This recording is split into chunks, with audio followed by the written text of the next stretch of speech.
We've been together for 3 years, but Phineas feels disgusted even when he touches me. Yet he ends up in bed with another woman. I became the laughingstock of the entire circle. Everyone was waiting for me to beg him for reconciliation. But this time, I didn't show up. In the dead of night, Phineas, for once, took the initiative to call me, but I could hear a man's voice on the other end. He was furious. "If you touch her again, I'll kill you." Zack, with beads of sweat rolling down his chest, responded ambiguously. "She's really soft. I should thank you. She's been living in widowhood for 3 years because of you, and her first kiss is still mine." Chapter 1. Phineas. What's with the hickey on your neck?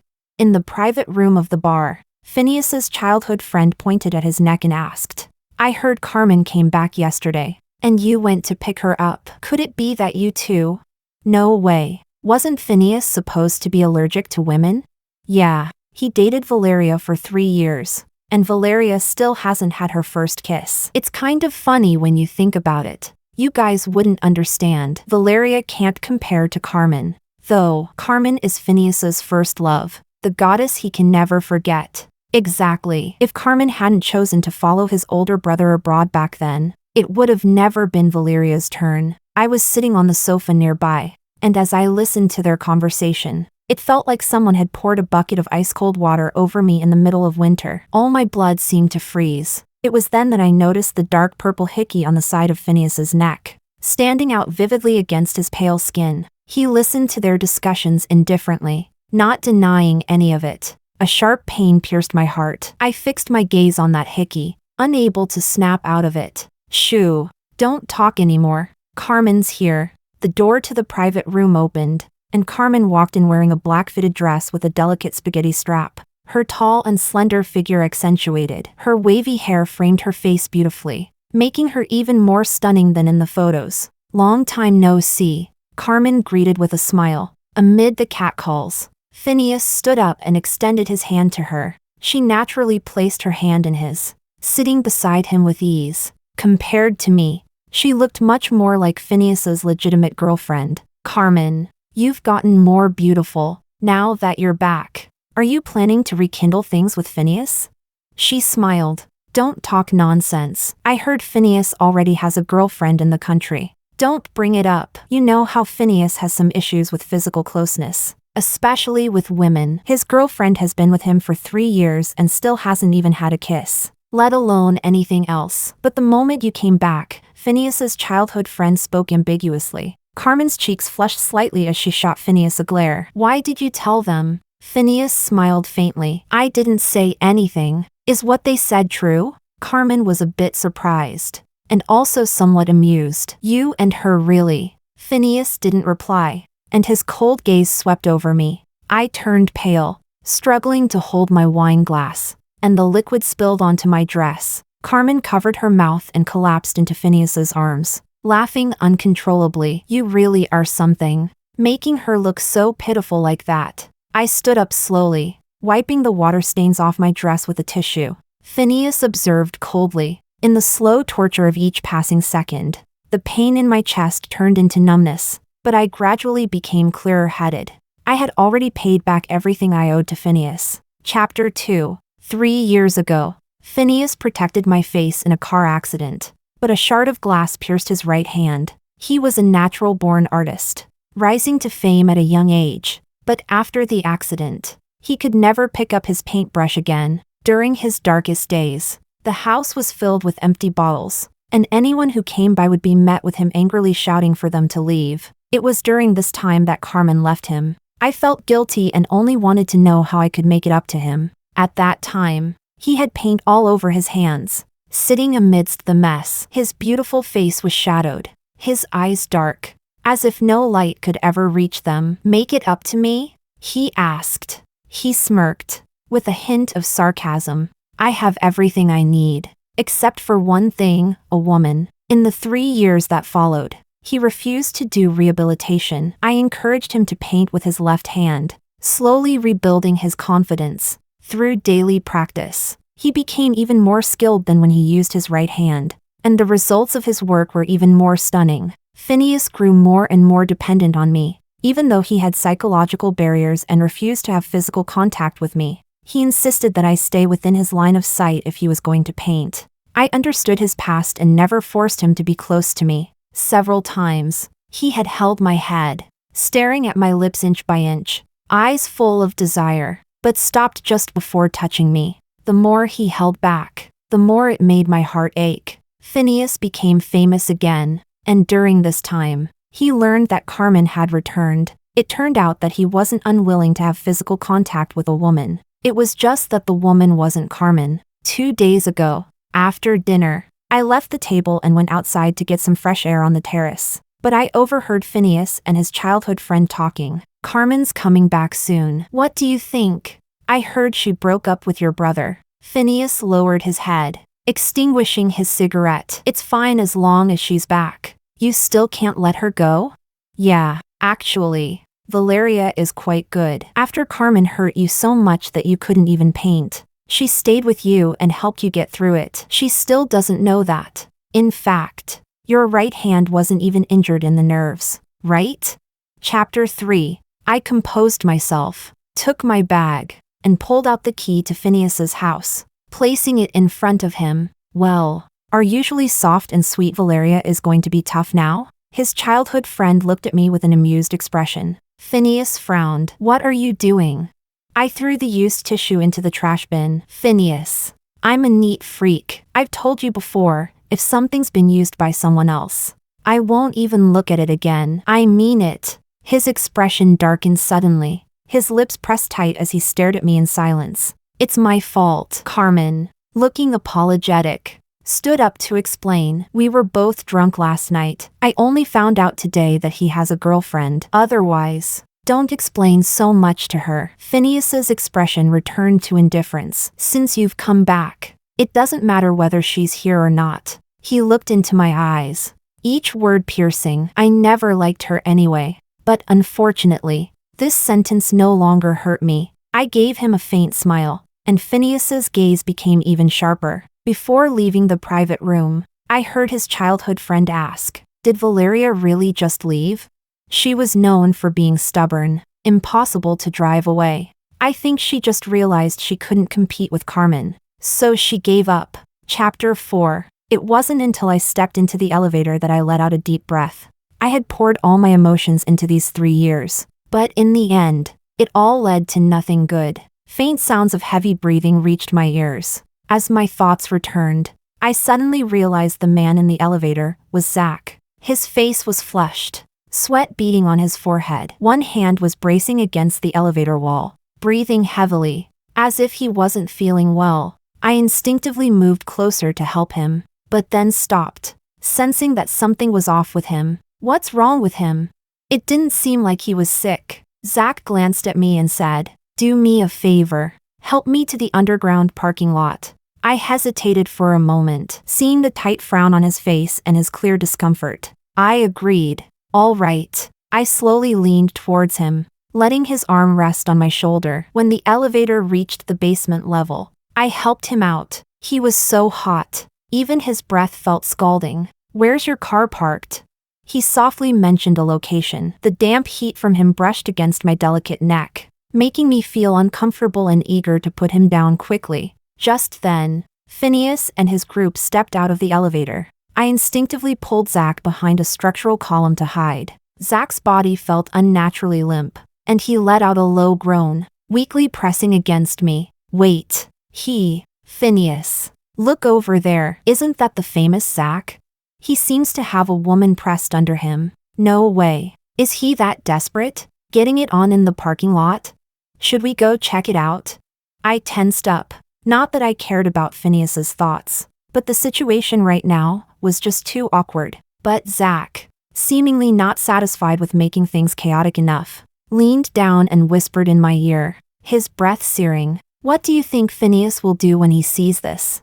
I shot him an angry glare. His fingers rested on my waist, slowly creeping upwards. He usually doesn't even let other men touch the hem of your clothes. If he sees me doing this to you, he'll probably be really mad. Footsteps grew louder, and in a panic, I pressed his hand down. My scalp was tingling with anxiety. Zack's eyes were full of lust, You seemed so upset in the elevator. You must have broken up with Phineas, right?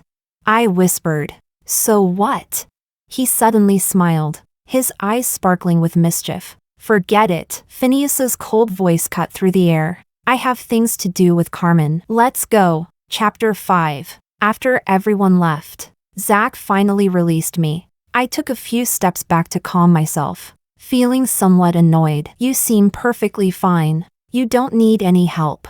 I've been drugged. Drugged? A woman from Hong Kong. I rejected her a few times, and she got angry. He sighed, a smile flickering in his eyes as he glanced at me. Don't worry. I'm not like Phineas. Even if I've been drugged, I can still keep my boundaries. I gritted my teeth. Then why did you just? You were so close. I couldn't help myself. I shot him a glare, then remembered what he had just said, feeling a bit shocked. You already know about Phineas and Carmen. So in the end, I was the last to know. A friend told me tonight. He saw Phineas and Carmen getting a room at the hotel. He watched my expression closely. With your personality, you shouldn't just ignore this. I lowered my head, and after a long pause, I spoke softly. Yeah, 3 years. At first, it was just out of guilt.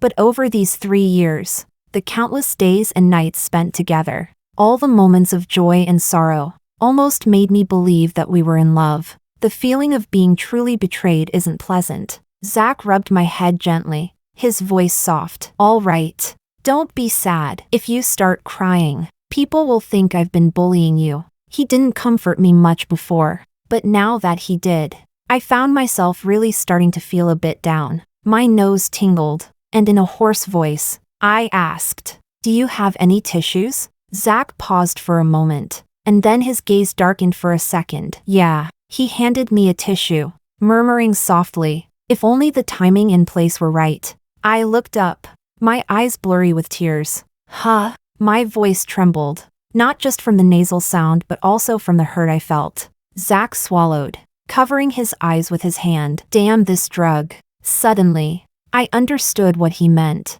and I awkwardly took a step back. Should I take you to the hospital? He seemed to laugh. Silly. I'll be fine after resting for a bit. Oh, or you could just say something. Anything to distract me. What did you have for dinner tonight? He was speechless. Ask something useful. Then, what was the first thing you did after your sight was restored 3 years ago?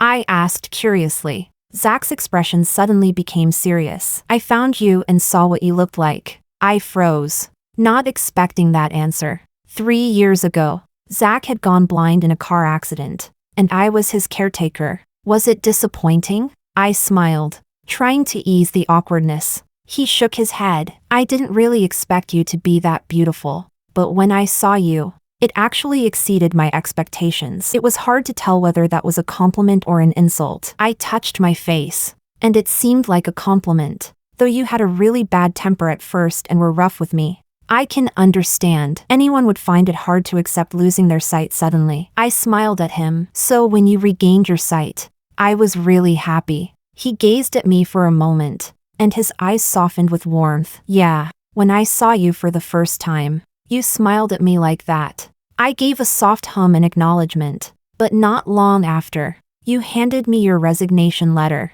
saying you needed to take care of your injured boyfriend. Zack's tone turned distant. That guy. He could actually be your boyfriend. All along, everyone thought I was the one who didn't deserve Phineas. This was the first time someone had said something like that to me. Speaking of which, now that you've broken up with him, you shouldn't have to keep running around for him. He spoke earnestly. How about coming to work as a curator at my gallery?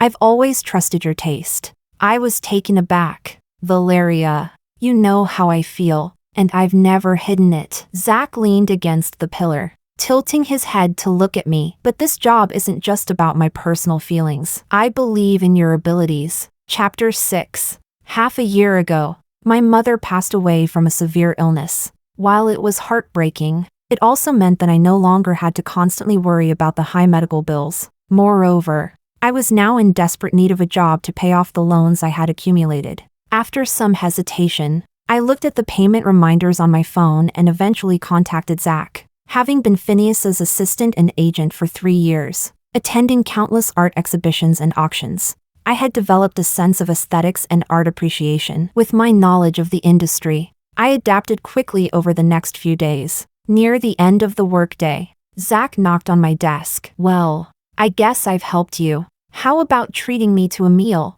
Zack had helped me more than once. A year ago, when my mother's condition took a turn for the worse and she needed a brain tumor removal surgery. The tumor was large and deeply located, making the surgery very risky. Only a few doctors in the country were capable of performing this surgery, and it was extremely difficult to book an appointment. In my panic, it was Zack who helped me contact the doctor, taking care of everything from the pre-surgery preparations to post-surgery recovery. Unknowingly, I had owed him a lot. I really should thank you properly. I smiled at him. "What do you want to eat? You choose the place." Zack smiled. "All right." He took me to a charming music restaurant with live band performances every night. What I didn't expect, however, was to run into Phineas and Carmen here. Well, it didn't take long for her to come out and make her presence known again. Phineas was right. She can't last a few days. Phineas is the highest she can get. All these years,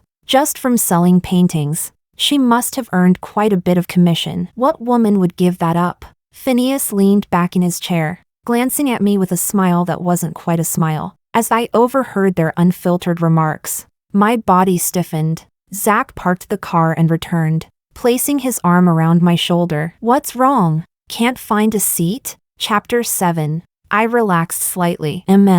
Phineas had indeed given me a lot of financial help. I took care of his daily life, helped him set up gallery exhibitions, and for every painting sold, he would give me a commission. At first, I didn't want it, but with the large debts left by my parents, I needed to work constantly to pay them off, leaving me little time to spend with Phineas. After a while, he became increasingly dissatisfied. "You're out there making a little money, but why not stay by my side and be my assistant? I've told you, I can't paint when you're not around. The money I give you should be much more than what you earn tutoring, right?" Over the 3 years, the crushing debt had lightened considerably, and I was grateful to him. Maybe in Phineas's mind, I was just helping him pick up his paintbrush for the money. The waiter led us to our seats, and Zack, ever the gentleman, pulled out my chair. Unfortunately, our table was right next to theirs. As the waiter placed the menus down and stood up,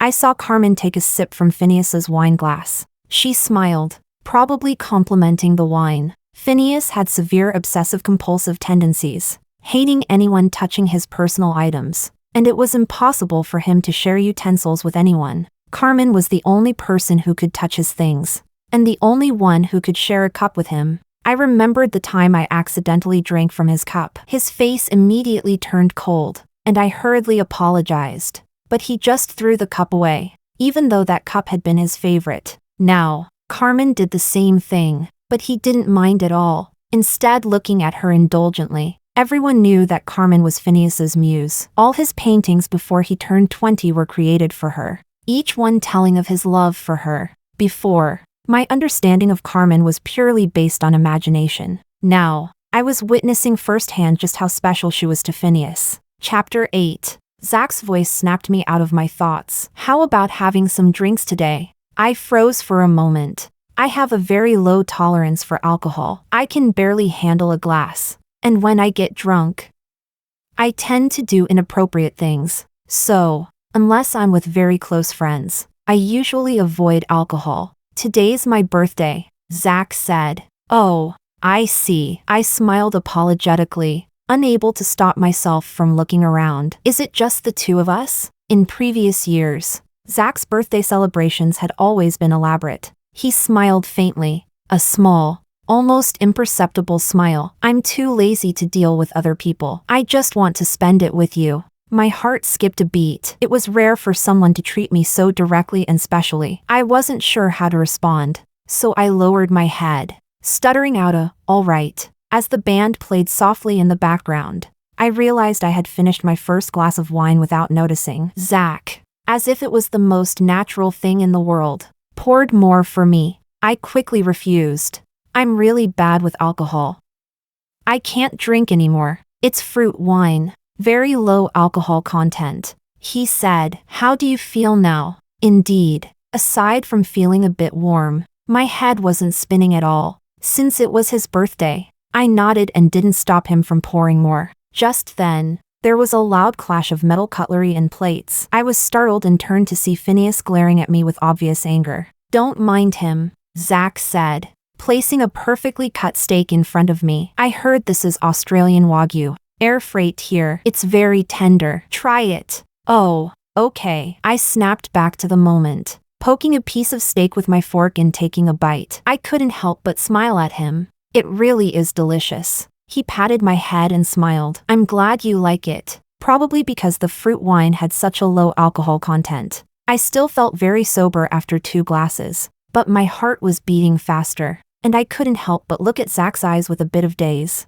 I'm going to the bathroom, I said, my voice soft and light. He nodded, looking concerned. You've had a bit to drink. Let me get a female attendant to go with you. I shook my head, placing my napkin back on the table and standing up, though I couldn't help swaying a bit. Are you all right? Zack stood up to steady me. At some point, Phineas had appeared behind us and roughly swatted Zack's hand away from my waist. Don't touch her. He had always rejected any closeness from me, even finding it repulsive to touch my hand. Yet he couldn't stand other men being close to me. Knowing this in the past, I had always been careful to maintain a distance with men, but now, we were no longer together. A flicker of anger surged in my chest. But since this was a public place, I didn't want to cause a scene. Let the waiter change our seats, I suggested. Zack gently nodded. All right. Compared to Phineas, Zack seemed much more composed. Phineas's eyes showed disbelief. Valeria. He probably didn't expect me to humiliate him like this. I didn't respond, simply turning and heading for the bathroom. Chapter 9. When we returned to the restaurant, the waiter had moved us to a corner seat by the wall. Sorry, I didn't bring a gift, and I might have ruined your mood, I said apologetically to Zack. He smiled and nodded toward the back of me with his chin. I don't think you ruined my mood. I followed his gaze and turned around, only to realize that Phineas had been staring at me, his eyes cold and stern. Zack smiled again. Let me show you something interesting. He leaned on the table with one hand and gently kissed my lips. Damn it! Amid the slightly noisy music, Phineas cursed loudly, quickly walking over and roughly pulling Zack away. He threw a heavy punch to Zack's face. Who the hell told you to kiss her? Zack wasn't polite either. He grabbed Phineas's collar and punched him back with equal force. The restaurant manager hurriedly came over to break up the fight. I quickly stepped in front of Zack. His lip was bleeding, and his cheek was swelling. Seeing me protect Zack, Phineas became even angrier and was about to make another move. I shouted at him, if you touch him again, I'll call the police. Phineas gritted his teeth. Are you feeling sorry for him? I couldn't care less about the situation anymore. The anger boiling over. I've already broken up with you. You can lose your mind. But there should be a limit. He stood there, panting, glaring at me. Carmen walked over and grabbed him, her face showing clear shock. She suppressed her emotions and softly persuaded. Phineas, let's go home. I helped Zack leave. What's so great about a blind man? Phineas's words were harsh and unpleasant. But I guess you two are well matched, I calmly replied. Thanks. His face darkened even further. Chapter 10. I went to a nearby pharmacy and bought some medicine, then took care of his wounds briefly in the car. Does it hurt? I asked, applying an ice pack to the bruise on his face. He nodded. I spoke softly. You deserve it. Was that your first kiss? I glared at him, pursing my lips without responding. But he smiled, a smug look on his face. This punch was totally worth it. I tossed the ice pack to him and pretended to get out of the car. Looks like you're not really hurting that much. It's already pretty late, so I'll head back now. He quickly grabbed my arm, and the movement made him wince as the pain in his cheek flared. Don't be mad. I was wrong. He pulled me gently, his voice softening. It's almost 2 hours until midnight. I haven't had any cake yet. Seeing Zack like this reminded me of 3 years ago. After we got to know each other, he used to be so cold, pushing everyone away. But when he felt wronged, he would sulk, And when he made mistakes, he would try to make it up to me. His behavior made me feel much closer to him. How about I go buy you a cake? He smiled. Okay. After buying the cake, he suggested, do you want to visit the place where you used to take care of me? His suggestion surprised me, as I thought he would dislike the place. After all, that place held many painful memories for him. Okay. To my surprise, the apartment had been cleaned and maintained, and the layout and furnishings were just as they had been before. Zack put the cake down and led me to a room. When he opened the door, my heart skipped a beat. What I saw were numerous Winnie the Pooh stuffed toys, neatly arranged on the bed and on a table covered with lace cloth. I still keep these. After the car accident, Zack temporarily lost his sight due to brain hemorrhaging that pressed on his visual nerves. The doctor had said that it would take about 3 to 5 months for the brain to absorb the blood clot. If his sight didn't recover by then, it would be more complicated. At first, Zack couldn't adjust to the darkness, and he became extremely irritable. He would knock everything within reach to the floor, refuse to eat, and even reject using a wheelchair. He preferred to stumble around, bruising himself rather than letting me help him. He chased away 3 or 4 caretakers, and I was the only one who stayed because I was worried about him bathing alone. I had to turn away in the bathroom, keeping an eye on him to ensure he didn't fall. Once, he accidentally dropped his towel while getting dressed. When he bent down to pick it up, he bumped his head on the sink and cried out in pain. I quickly turned around to check, but what I saw made my blood rush to my head. He gave up dressing himself and asked me to help him. I had never had such intimate contact with a young man before, and I was flustered, red-faced, as I helped him put on his pants. What are you shivering for? He teased. Never seen a man before? By then, I had gotten used to his sarcasm. For the sake of the money, I didn't get too angry. Besides, he had a pretty good body. As time passed, I noticed that Zack kept a Winnie the Pooh toy on his bedside table. He treated this toy with great care, never letting anyone touch it except for himself. Considering his personality, I found it odd that he would be so sentimental. One day, I casually asked him about it. I thought Zack would dismiss me as being too nosy, but to my surprise, he fell silent for a moment and then shared his past with me. When I was 8, my mom put this toy in my arms and told me she had recorded her voice inside. She said if I missed her, I could press the button, and she would come back soon. But when the toy broke and stopped making sounds, she never came back. Later, I found out that she had heart problems and left for surgery, but the surgery failed. Do you know why I only kept you around? I paused. Why? He gave a faint smile. Because your voice sounds like hers, just like I remember. To help Zack feel less despondent, I did something very typical of a K-drama heroine. I gave him a small bear toy every day and recorded encouraging words for him inside. Once you collect 100 toys, you'll be able to see again. When he received the toy, he immediately started mocking me. Do you think you're making a drama? I was a little embarrassed. I paid for these myself. If it works, you should transfer the money to me. He held the toy, looking down, as if lost in thought. After a long pause, he chuckled softly. Chapter 11. Unfortunately, 3 months had passed, and Zack still hadn't regained his sight. We went to the hospital for an examination, and the doctor said that his optic nerves were slightly atrophied, and it would take more time to recover. He reacted much more calmly than before, so calm that I had to push him back to the apartment. A year later, while I was out shopping in the pouring rain, I became worried about Zack being alone at home. I hurried to get back. After a long time without finding a taxi, I finally managed to hail one. When I got in, I realized someone was already in the car, and that someone was Phineas. He was a famous young artist, with a look comparable to a top celebrity, and had a large following of female fans online. The driver cheerfully said, "This handsome guy couldn't stand you getting wet in the rain, so he asked me to come pick you up."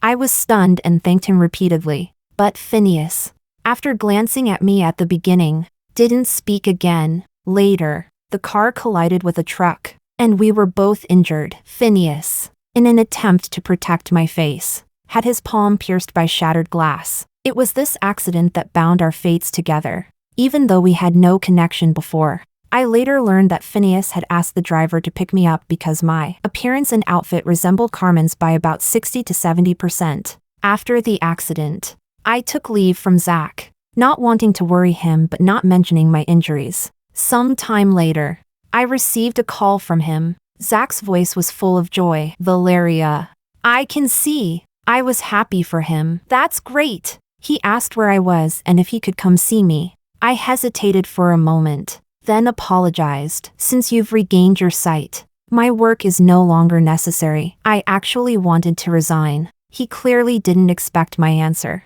falling silent for a few seconds before asking, why? Do you know Phineas? He's an artist. A while ago, we were in a car accident, and he injured his right hand while protecting me. I need to take care of him. Since you don't have time, you can tell me over the phone. He sighed lightly. I like you. I froze. And after a long pause, I said, but I've already agreed to be his girlfriend. We missed each other just like that. After you left, these little bear toys kept me company through many lonely nights. He casually picked up one of the toys and pressed the button. The bear waved its arm and spoke in the somewhat awkward voice I had recorded. Zack, you're a great person. Believe in yourself. Keep it up. My toes involuntarily curled. Every time I hear it, I can imagine how embarrassed you must have been when you recorded that. He smiled. It always cheers me up. Wasn't it because of my heartwarming encouragement? He didn't deny it.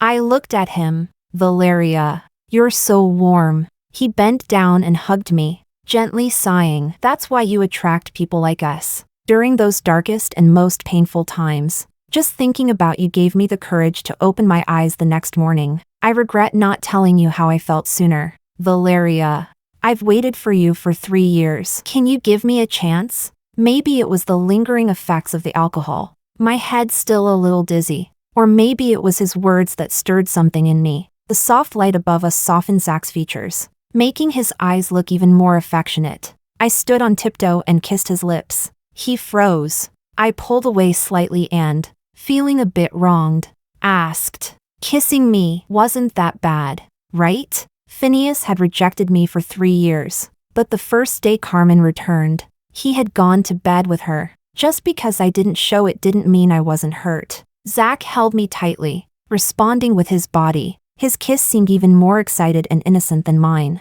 Chapter 12. After Zack approved the theme for the art exhibition, I began preparations. First, I confirmed the venue, arranged the lighting and displays. After learning that a well-known Japanese artist was coming to the country, I put in a lot of effort to contact his team. The artist had never authorized any paintings in China. To secure the first collaboration, I flew to his city and, with complete sincerity, discussed my understanding of his works, my admiration for him, and how his paintings aligned with the theme of my exhibition. He said he would seriously consider it and get back to us later. I wasn't sure if that was a polite refusal or if he was genuinely considering it. I couldn't rely solely on this one master. So while I was traveling around meeting other artists for collaborations, Phineas sent me a painting. It was a depiction of Carmen I had never seen before. Beautiful, pure, translucent. Her eyes seemed to hold the midsummer night's rain, cool yet stained with the humidity and restlessness of summer,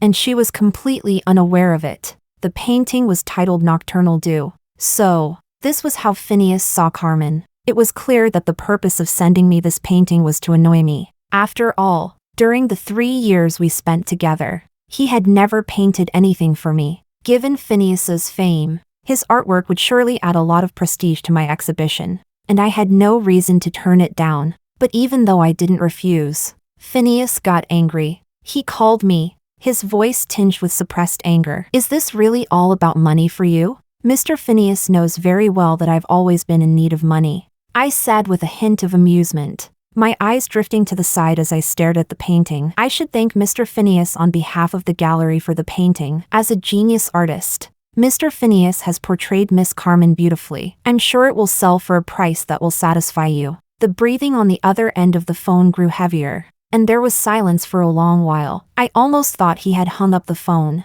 Fine, let's make a deal, he suddenly said. A deal? I'll trade this painting for you doing something for me. That doesn't sound too unreasonable, does it? What's the task? You'll find out when we meet. Chapter 13. Phineas arranged for me to meet him at his studio. I hadn't been there in a while, and it was much more cluttered than I had imagined. Phineas was sitting in front of the easel, his eyes bloodshot. There were several pieces of paper torn up or crumpled on the floor, along with overturned paint palettes. It was clear that his recent creative process had not been going well. I was somewhat surprised. I had thought that after Carmen returned, he would regain his muse and his inspiration would flourish. What do you want me to do? He stared at me, silent for a long time. His gaze seemed to look through me, as if seeing something beyond.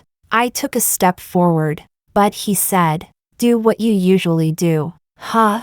It took me a couple of seconds to understand what he meant. He wanted me to stay and watch him paint, just like before. I hesitated for a moment, then knelt down to help him clean up the mess on the floor. In the past, when he was painting, I would never disturb him too much and would try to quietly do my own thing. As the time passed, it felt like the last 3 years had slipped away. We were together, relying on each other. When I felt it was almost time, I wanted to look up and see how his painting was going, but Phineas stopped me. "Turn around. Don't look." "Fine. My birthday is in 3 days," he said softly. "You promised me you'd stay with me and celebrate." I had promised him that, but he had never remembered my birthday. The last time Carmen had returned to the country, the result was inevitable. It seemed he had remembered that too. After a long silence, he spoke softly. "When you come, I'll make it up to you with a gift." Chapter 14. When I got home, I found Zack waiting for me. "Did you go see him?" He was silent for a moment before asking, "How did it go?" I thought he was asking about the work. "Phineas has agreed to authorize the painting for us." Zack paused. "That's good." 3 days later, the preparations for the exhibition were nearly complete. The Japanese artist finally gave me a response, agreeing to the authorization. I was overjoyed and decided to dress up for the occasion, wearing a dress I don't usually wear. The neckline was quite low, a bit too revealing. I hesitated for a moment, thinking Zack would probably like it, and I was reluctant to take it off. I opened the door and slowly stood in front of Zack. I was used to dressing conservatively, so I instinctively covered my chest with my hand. Zack's eyes widened slightly in astonishment. I secretly felt pleased. He looked me up and down, his brows furrowing. "Put your hand down." My ears turned red, and I nervously let go. His gaze lingered on me, his lips pressed together, contrary to what I expected. His face looked displeased. "Are you really planning to wear this? Is it not okay?" His expression grew even darker. "Of course, it's not okay." I lowered my head and quickly scanned myself. Was he upset because I looked inappropriate? "Why?" I asked, my voice slightly downcast. "Which man wants his girlfriend to dress like this to meet other men?" Zack said, his tone heavy. "I wasn't planning on meeting other men." Zack was taken aback. "Aren't you going to Phineas's birthday party?" So that's what he was angry about. "I'm not going to his birthday party." I looked him in the eyes and spoke softly. The Japanese artist agreed, and he even said he would attend the event in person. Zack had once said that if this artist himself showed up, the exhibition would be halfway successful. His expression softened slightly. "I'm really happy and grateful for everything you've done for me," I said. "So I booked a reservation at a high-end restaurant, hoping to treat you to a nice meal." Zack's ears turned slightly red. "Oh, you misunderstood.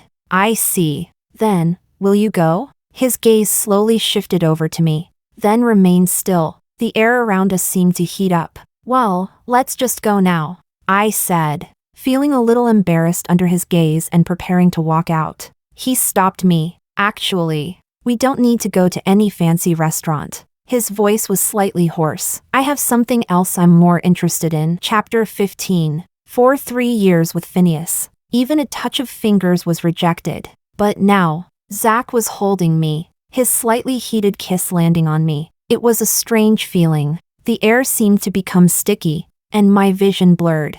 Everything unclear. I felt so embarrassed, so ashamed. I didn't want him to see me like this. But my heart tightened. The phone vibrated against my ear. I didn't have time to deal with it. Wave after wave. Relentless. Finally, Zack picked it up, staring at the screen for half a second, pressing a button, and casually tossing the phone aside. So fast. His face darkened. This doesn't count. I hugged him, my face flushed, murmuring, "It's okay, Zack. It's my first time too." A loud crack sounded from the phone, followed by a man's angry, breathless voice. "If you touch her, I'll kill you." It was Phineas. Zack hung up the phone. Let's continue. Chapter 16. I woke up around noon the next day. After an exhausting sleep, after turning on my phone, I noticed that Phineas had called me over 100 times. I vaguely remembered what happened last night.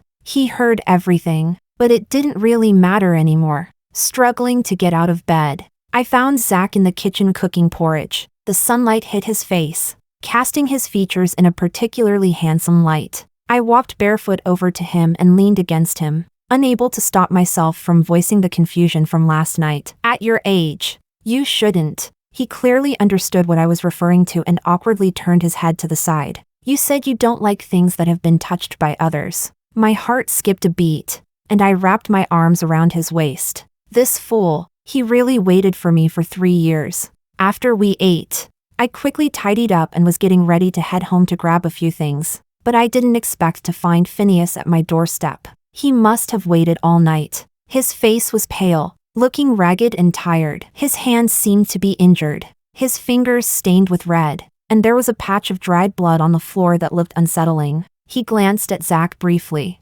then fixed his gaze on me. When he noticed the hickey on my neck, his eyes darkened, and his injured hand trembled slightly. "Did you two sleep together last night?" he asked. "Yeah." Zack wrapped his arm around my shoulder, his voice low and almost lingering. "Valeria really, she's so soft." A murderous rage flickered in Phineas's eyes. Zack kissed me affectionately. "I should thank you. After living like a widower for 3 years, Valeria's first kiss is still mine." Phineas's forehead veins bulged, his eyes turning completely red. "If you fucking touch her again, I'll kill you." Before I could even react, Zack was knocked to the ground by him. "What's this?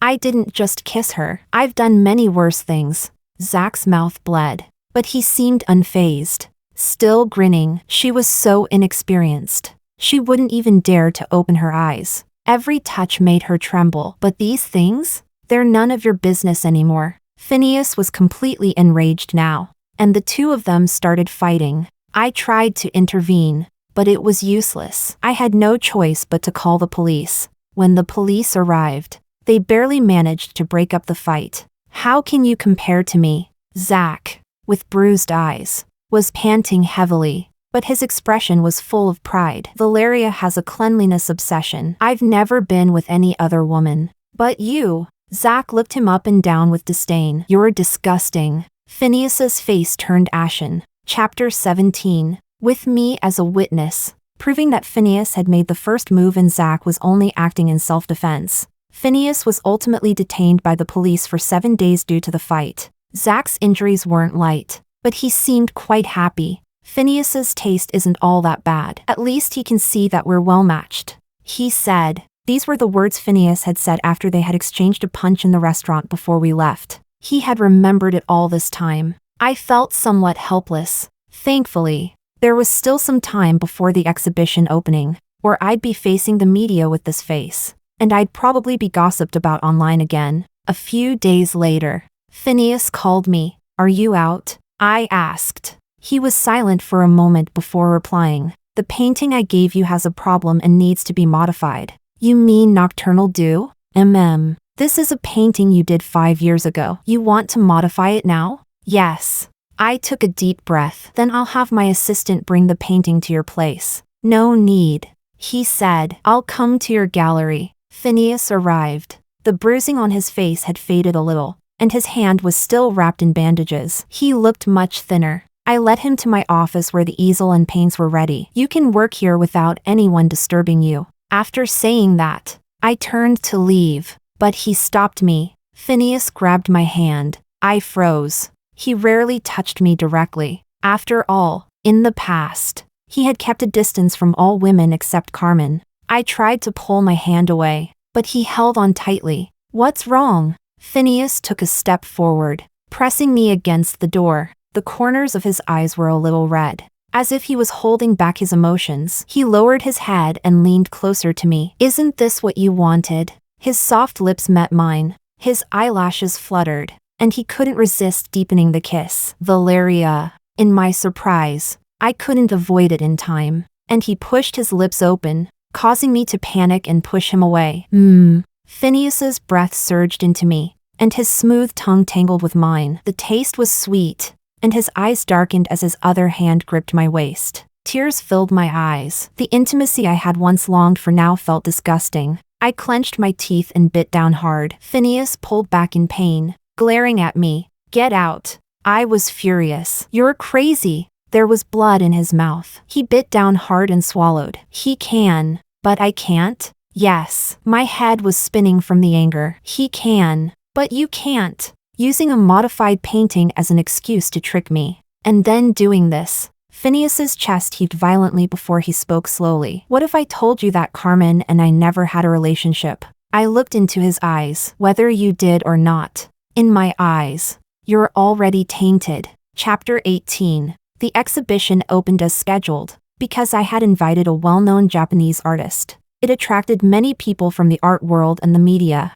making it go much more smoothly than I had expected. At the banquet, Phineas also showed up. People kept greeting him and making small talk, but he remained indifferent, not responding to anyone. Others quickly took the hint and dispersed, and Phineas walked up to me. His gaze was complex, filled with emotions I couldn't quite understand. "Congratulations." I remained silent for a moment, then smiled and raised my glass. "I should also congratulate Mr. Phineas. Nocturnal Dew sold for a high price." He had finally modified that painting. Before leaving that day, he dipped his hand into red paint and ran it over the painting, smearing Carmen's face. But that stroke added a certain depth to the piece. Under the girl's pure image, her eyes held a red jealousy, and her face bore the blemishes of desire. Phineas paused, his voice tinged with a bit of tension. "After the banquet, can you spare a little time for me? I have something to say." Before I could respond, Zack led me to a business tycoon, smiling as he introduced me. "This is Mr. Lopez."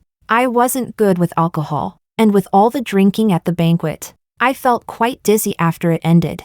On the way home, I rolled down the car window, letting the city air mix with the evening breeze, slightly clearing my head. Actually, before today, I've been so anxious, worried that I wouldn't do well, that the exhibition would be a failure, and that I would let you down. I said, stumbling over my words. "You did great, even exceeded my expectations," Zack whispered, comforting me. "The way you carried yourself today has made you a walking business card. More people will soon recognize your shine." I felt a bit teary, trying to hide it by joking. "Does that mean I'm going to get rich?" He smiled. "Yes." I rested my head on his shoulder. "Thank you, Zack." Chapter 19. At my wedding with Zack, I saw the painting Phineas had made the day he called me to his home. It turned out he had painted me. In the painting, I was wearing a green dress, bending down to patiently encourage him to paint with his left hand. His expression was peaceful, with a smile at the corner of his lips,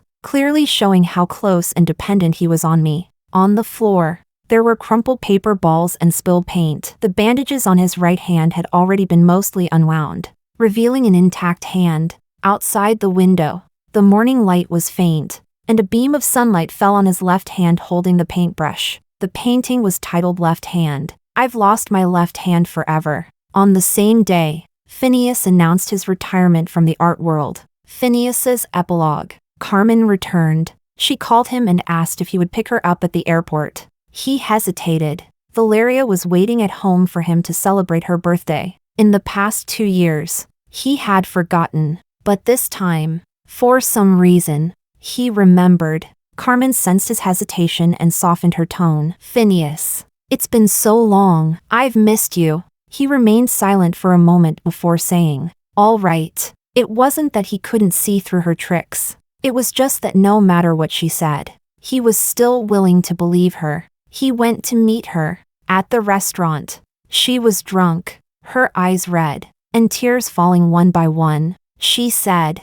Phineas. I've divorced him, she said. It turns out what I've been chasing was only what I thought it was. He took her to the hotel. The door opened, and she threw her arms around his neck, her voice almost a sob. Is it too late for me to come back now? He looked down at her. A memory from 10 years ago flashed through his mind. A summer filled with the sound of cicadas and the stifling heat. Young him opened the bedroom door to see the entwined bodies of a man and a woman, naked. Hateful. Disgusting. Even the air reeked of sour decay. His mother's flushed cheeks. And the twisted face of the man. She had been having an affair with his uncle. He remembered throwing up.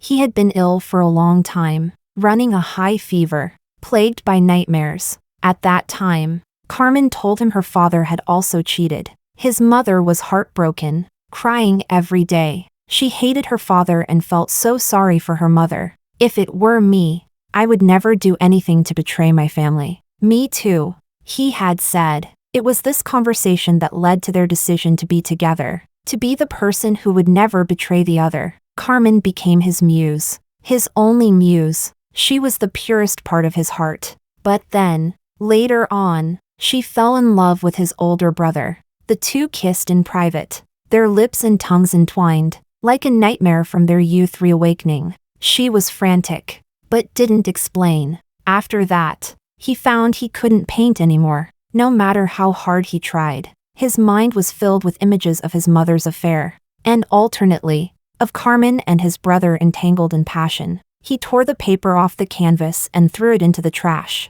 trembling all over. So dirty. Later, he met Valeria. The car accident, the injury to his right hand. The girl felt deeply guilty and asked him if there was anything she could do to make it up to him. When Carmen learned of his injury, she left a letter of apology and followed his brother abroad, soon announcing their marriage. He smirked and said, I don't lack anything, just one thing, a woman. Chapter 20. And so it was. Valeria became his girlfriend. But in the end, she was just a substitute for when Carmen wasn't around. Coming back to his senses, he gazed at Carmen in front of him. She was still beautiful, and after 3 years, she hadn't changed one bit. He loved Carmen. It seemed to be an obsession deeply rooted in his bones. He knew very well that he could never let her go. He closed his eyes and slowly embraced her. I've been waiting for you, Carmen, fueled by alcohol, kissed him. They both collapsed onto the bed. There was no longing or passion from a long-awaited reunion. Instead, he felt a strange discomfort with her closeness. This was something he had never felt before. He held Carmen, kissing her forehead. Give me a little more time. In the bar, a few friends were discussing his past with Carmen. This was a welcome party prepared for Carmen's return to the country. Only Valeria was unaware. Looking at the hickey on his neck, Valeria understood everything. He hadn't expected her to be so decisive when she brought up breaking up with him. She said that she wouldn't take something that had been used by someone else. The moment he heard this, his heart clenched suddenly, a sharp pain and unease rushing through him. Valeria had always been just a temporary substitute while Carmen wasn't around. Since she was a substitute, there was no need to care about her thoughts and feelings. He tried to ignore the strange feeling in his heart. Carmen had returned. Everything should have gone back to how it was before, but he still couldn't paint with his right hand.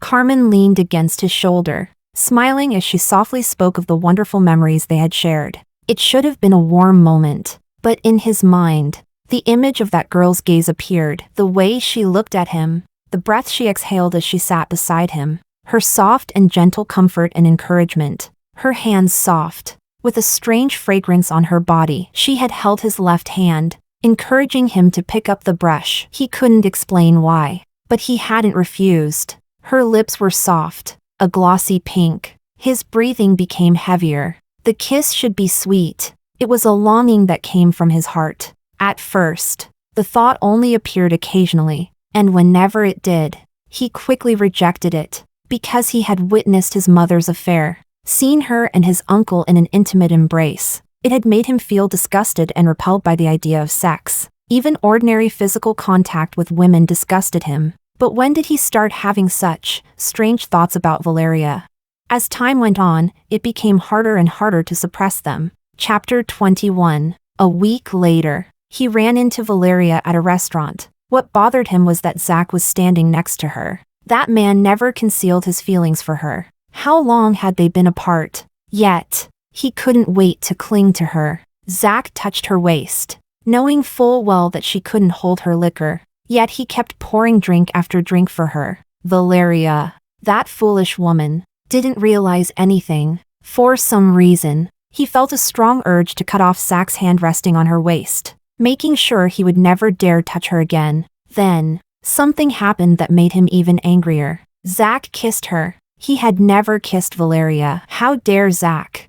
A surge of anger overwhelmed him, and in that moment, he lost all reason. By the time he regained his senses, Valeria had already stepped in front of Zack. He heard his own voice, filled with jealousy. "What's so great about a blind man? But you two seem well matched," Valeria replied. "Thank you." Hearing those words, a sharp pain hit his heart. Carmen had already returned to his side, but he still couldn't paint a single thing. Every time he sat at the easel in his studio, emotions would flood and restless, chaotic. He would look up, then lower his head, and the woman's figure would be everywhere. Even when he closed his eyes, she would still appear in his mind. Standing in the chaotic studio, Carmen was crying beside him. Suddenly, he realized he cared about that woman far more than he had ever imagined. From then on, things slowly spiraled out of control. On his birthday, he waited for her alone in the studio all day, wanting to give her the painting. It was the portrait he had painted of her. He waited from day to night, but she never came. He called her, but what he heard on the other end were intimate, breathy sounds between a man and a woman. He had never heard her voice sound so seductive. "Zack, it's my first time too." The call was hung up, but he knew the person on the other end was still going on. A variety of sensual images flooded his mind. Valeria's eyes were full of tears. Her lips, her shoulders, the areas he had never touched were now being continuously claimed and invaded by another man. A sweet, metallic taste rose in his throat as he stared at the shards of glass deeply embedded in his palm. He knew that this time, Valeria wouldn't care anymore. He went to find Valeria. How ridiculous. Now, he had to rely on Carmen's portrait to even get a chance to meet her. He wanted to tell her that he had overcome his inner demons, that he wouldn't treat her the same way he did before, that his feelings for Carmen were just youthful infatuation and obsession. He had only realized now that she was never the person he imagined her to be. He wanted to say, "Valeria, I love you." But Valeria's expression was full of disgust. She said, "Phineas, in my eyes, you're already tainted." Later, he slowly came to understand. Valeria and Zack were happy together, much happier than they had ever been with him. Zack was different from him. He had the ability to love. He was helping Valeria become the best version of herself. Zack was indeed much better than him. And he, on the other hand, could never find someone who could make him paint with his left hand again. He had already lost his left hand,